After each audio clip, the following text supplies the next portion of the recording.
So, hello everyone. Our topic for discussion for this day is going to be speech production and broadcast aphasia.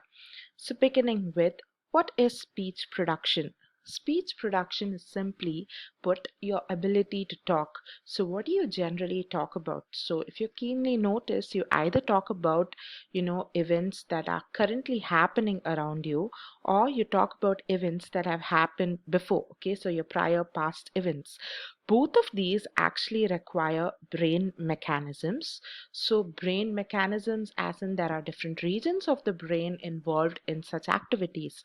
So, predominantly, the regions that are involved in such activity are the posterior part of the cerebral hemisphere, comprising of the occipital lobe, the temporal lobe, and the parietal lobes. So, these regions are basically involved in the step one of speech production, and that is nothing but having something to talk.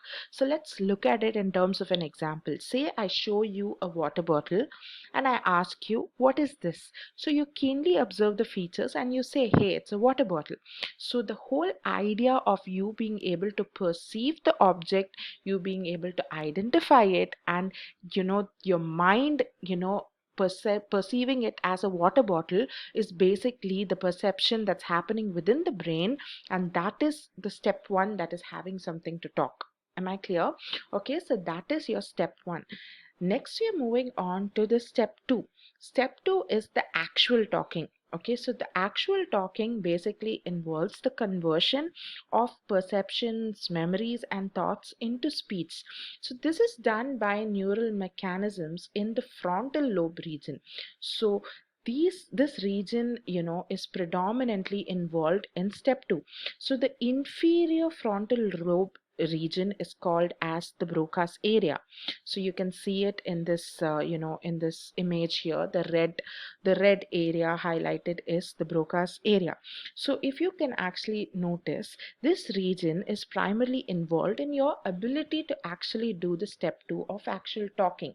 So damage to this area can cause an aphasia called Broca's aphasia. So let's look at what is an aphasia first. So an aphasia is nothing but your difficulty to produce or understand speech, which is primarily caused due to brain damage. Okay, so it is not caused due to deafness or other motor deficits. It's mainly because of brain damage. So what is Broca's aphasia? Broca's aphasia is a form of aphasia that has deficits in certain features, such as you're unable to form sentences, which is nothing but agrammatism. You're unable to get the right name for different objects around you, so that is anomia. Then your inability to form sentences with clear and distinct speech sounds, which is nothing but speech articulation. So all of these are prime features. All of these are prime features for Broca's aphasia. So it leaves the patient with slow, laborious, and non-fluent speech. So that's exactly how an individual with a Broca's aphasia manifests his or her symptoms. So what's really happening? What's really happening is the patient will have something to say, as the posterior part, like you saw, the step one, okay, is intact. The posterior regions are intact, so they have something to say. But however, because of impairment in the Broca's area, they can't really say what they want to say. Okay, so that they cannot do the actual talking really well because of all of these deficits, okay, that characterize the symptoms of Broca's aphasia because of damage to this region. Okay, so thus individuals with Broca's aphasia find it very, very difficult to actually express their thoughts. So now let's look at other aspects of Broca's aphasia, beginning with function words.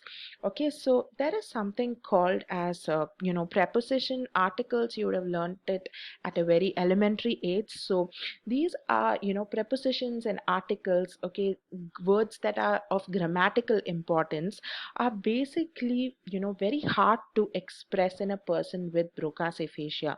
So for example, the sentence, I have fresh cut fruits in the fridge. So in the fridge is very important for the grammatical structure of the sentence, because it gives us the preposition, like where is it. Okay, so it'll be very hard for a client with Broca's aphasia to actually carry out such function words.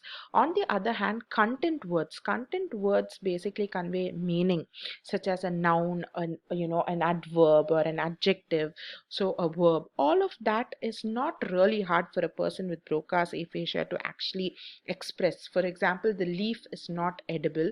Okay, so they may find it easy to actually talk about such content words. Okay, so that's not really hard for an individual with Broca's aphasia. Next, we're going to look at neurophysiological, aspects of Broca's aphasia. This section is divided into two subsections. One is a general neurophysiological outlook of Broca's aphasia or other speech production. Another thing is neurophysiological basis in specific to the symptoms of Broca's aphasia. So, beginning with the general neurophysiological outlook. So the first thing that we're going to look at is damage. Okay, so the damage must basically extend beyond the Broca's area. So the damage, generally we feel that a brain region, when it's damaged, okay, then it causes this disorder. No, it doesn't work really well with the brain. Okay, so with the brain, we need to understand that there could be damages in surrounding regions also that could interfere with the performance of another region. We'll be looking at it how, in the further slides. Okay, so the damage to the surrounding areas, could be the, other regions of the frontal lobe, as Broca's region is right here in the frontal lobe. So it could have surrounding regions of the frontal lobe being of damage. For example, the underlying subcortical, white matter. Okay, so the white matter, when there are damages in the white matter, it could also, influence the functioning of Broca's area. It could also be lesions in the head of the caudate nucleus, which is here. Okay, so these are all underlying structures. So when there is a lesion in this region also, it could cause deficits for symptoms like Broca's aphasia. It could also be because of damages or lesions in the neocortex on the whole, which can also influence the functioning of Broca's area, which in turn causes such symptoms. So now let's look at how damages in certain regions causes issues in other regions functioning as well. So that aspect is covered under functional lesions. So what is a functional lesion?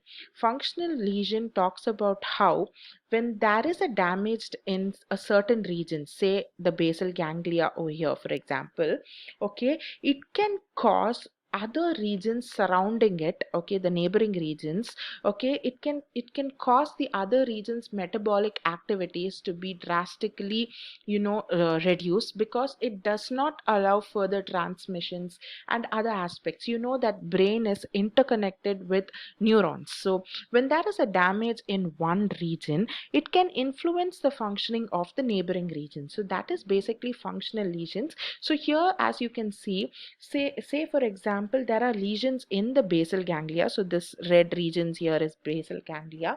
It can also basically influence the functioning of other regions of the frontal lobe.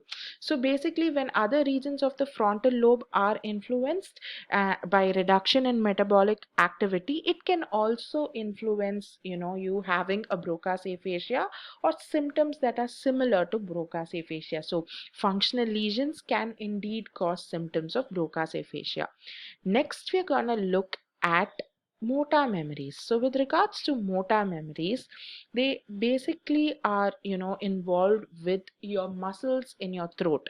So say they are looking at how you speak, we need to know that it requires a lot of intricate movements of muscles in the tongue, in your lips, in your jaws and vocal cords. So all of that is involved in telling even simple words.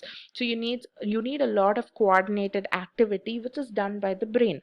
So this is observed that in individuals with Broca's aphasia, There are, certain deficits like speech articulation, wherein you're unable to produce the right speech sound.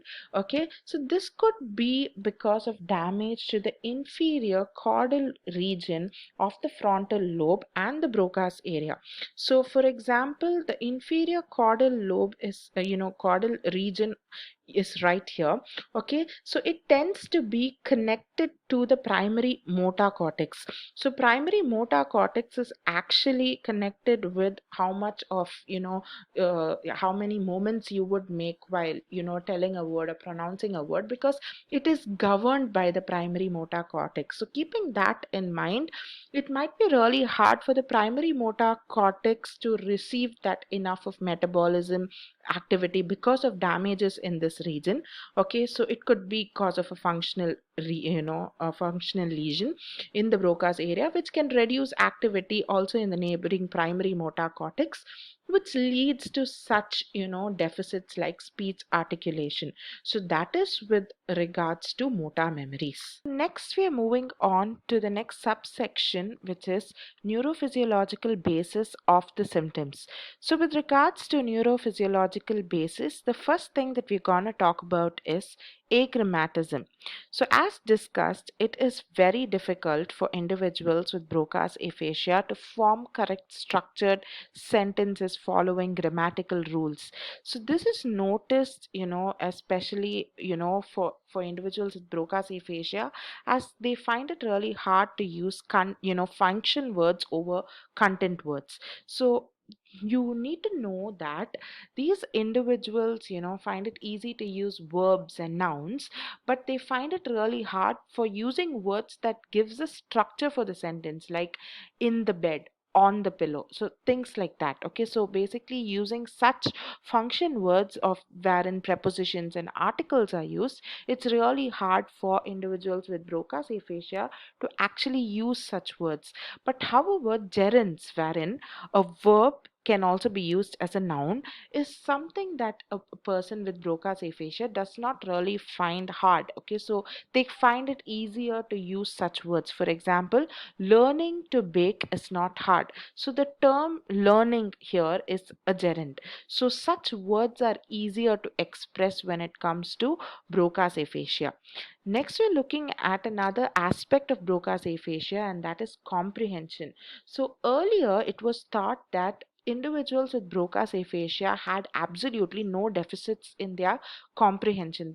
Because their functioning was absolutely fine in day-to-day conversations. But however, when you actually tested their, intricate details of whether they are able to follow, what you're trying to say, it was found that they did show certain deficits. So this was pointed out by a study done by Schwartz, Safran, and Marin in the year 1980. So in their study, what happened was they placed pictures in front of, individuals with Broca's aphasia. So these are reversible pictures. So why are they called reversible pictures? They are reversible pictures because here you can see the cow is kicking the horse, and the next picture you can see that the horse is kicking the cow. So these are nothing but reversible pictures. So they placed individuals in front of such pictures, okay, with Broca's aphasia in front of such pictures, and they, then read out sentences like the horse kicks the cow. So the individuals with Broca's aphasia were to point out rightly at the picture which denotes the horse kicking the cow. So this had certain specifics that they have to understand, which involves word order. So the word order here is the horse is kicking the cow. So that's the word order which involves a lot of comprehension. So this was found to be really hard, as we can see the right answer would be this, okay, because the horse is kicking the cow here. Okay, but this was found to be really hard for individuals with Broca's aphasia to actually point out. So this indicated of a disruption. So what kind of disruption? The disruption here is the patient's inability to use grammatical information to make sense of certain intricate details requiring word order. So this was another research that clearly pointed out of such deficits with regards to Broca's aphasia. So basically, in our day-to-day conversations, like say the boy stamped the ant, so there are enough clues. So words like boy, stamped, ant, all of that would stand out, and they could easily comprehend or make a guess that, yes, it's the boy and there is an ant and there is stamping. So obviously the boy would have stamped the ant. So, based on certain clues like this, they are able to comprehend.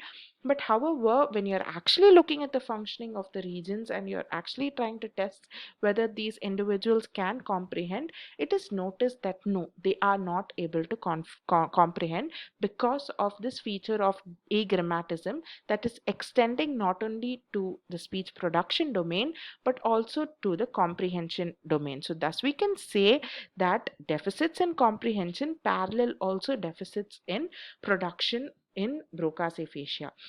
So the next thing we're going to look at is anomia. So with regards to anomia, anomia is a word finding difficulty. So this is very explicitly observed in individuals with Broca's aphasia. They sometimes use very inappropriate words, or you can often notice them finding it hard to actually figure out that right word. Okay, so they would actually keep thinking about the right word of, okay, what is that word, how do you name that object, I know the object, why am I not able to name it? So they will find it really hard to actually get that right word. So that is anomia.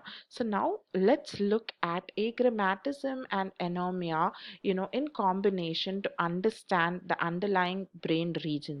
So with regards to Broca's aphasia, it is suggested that such, symptoms are caused due to damage in the neocortex in the inferior frontal region. Okay, so in the inferior frontal lobe region, there is a damage in the neocortex. Okay, so this damage is supposed to be happen, it's supposed to be said to be close to the lateral fissure, as you can see it here. Okay, so basically there was a study, okay, which kind of proved such hypothesis. So the study was done by reading out complex sentences. Okay, so and the subjects were to comprehend such complex sentences. They were absolutely normal subjects. So it was noticed that brain activity was increased in the Broca's area, especially closest to the lateral fissure.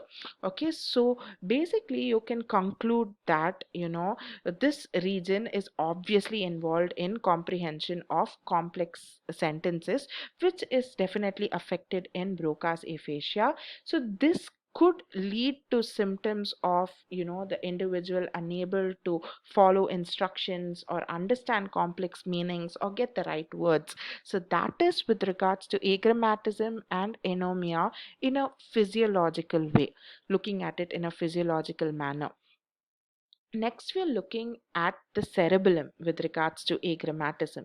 So, in the cerebellum, we already know that cerebellum in itself, as soon as that comes into picture, the first thing that comes to our mind is motor. Okay, so that is basically it's important for your coordinated motor movements. So, neurologists have also suggested of damages to cerebellum to be involved in speech-related motor deficits.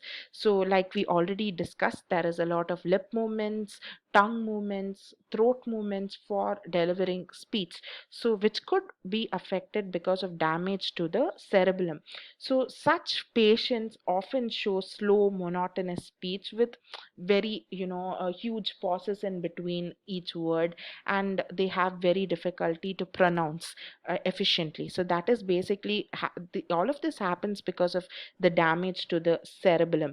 So it was also found that individuals if when they were engaging themselves in activity with different activities of verbal activities.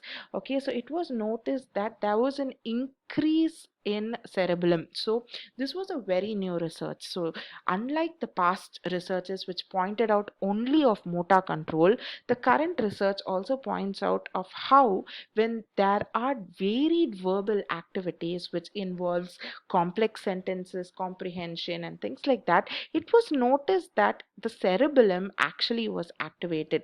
So this can give us a conclusion of how cerebellum is not only involved just in movement but is also involved in grammatical aspects of speech. So damage could also lead to agrammatism. So that is another aspect with regards to agrammatism. Next, we're gonna look at the next feature, which is nothing but articulation difficulty. So difficulty with articulation is nothing but difficulty in making distinct speech sounds that often leads to mispronunciation of words. For example, say the word lipstick. Okay, so this involves a lot of muscle movements, lip then stick. So individuals with Broca's aphasia might mispronounce it and call it as lick step. Okay, so then what happens is they know they are mispronouncing the word, so they go over and over repeating it all over again. So that is basically articulation difficulties. So let's look at the brain regions involved in articulation difficulties. The first such region is the insular cortex. Okay, so beginning with understanding insular cortex, we need to know that there is another disorder closely similar to Broca's aphasia which led to its conclusion with articulation difficulty, okay, for Broca's aphasia as well. So with regards to speech articulation in Broca's aphasia, it is related to another condition as said, and that condition is nothing but apraxia of speech. So what really happens in this? In apraxia of speech, an individual is unable to program movements of the tongue, of the lips and throat required to produce that sequential speech sounds. So the person is unable to make that correct movements to give you the right speech sounds. Okay, so it was discovered by Dronkers in the year 1996 that such deficits are because of the insular cortex. Okay, so the insular cortex, as you can see in this image, is right here. Okay, so he pointed out of the fact that when there are deficits in the functioning in this region, okay, there could be deficits in your ability to have a good articulation. So he spoke of damage to these regions, especially the precentral gyrus of the insula. When there is a damage to this region, he spoke of it to actually cause articulation difficulties. So he spoke of this to be a causal factor for speech apraxia, and the symptom being predominantly articulation of speech. But however, this conclusions can be taken also for Broca's aphasia, as one of the symptoms is articulation difficulty. The next thing that we're going to look at is another research study that pointed out of pronunciation, wherein people were asked to pronounce different words, and regions of brain that were activated was actually studied, and it was found that the left anterior region of the insula was predominantly activated during this particular activity. So this further also confirms even Dronker's investigation of the insula being primarily involved in speech articulation. The next region that we are gonna look at is periaqueductal gray. So it was found that lesions in the periaqueductal gray matter, okay, so which is a part of the midbrain, okay, tends to disrupt your ability to vocalize in many species. For example, in dogs, in monkeys, in apes, and cats. So researchers were wondering whether such deficits could also cause issues in individuals with Broca's aphasia, and it was found that there was a woman in one of the studies, okay, who came in for treatment because of damage to the PAG, and it was noticed that this women could only make speech sounds, I mean, could only lip sync but not make speech sounds.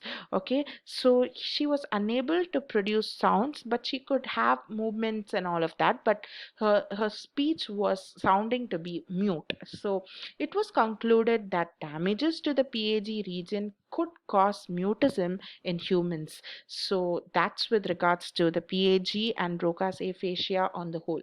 So here we come to an end of our discussion with regards to Broca's aphasia. I hope you've all understood what this disorder really is and understood the different brain regions that are cumulatively involved in this condition.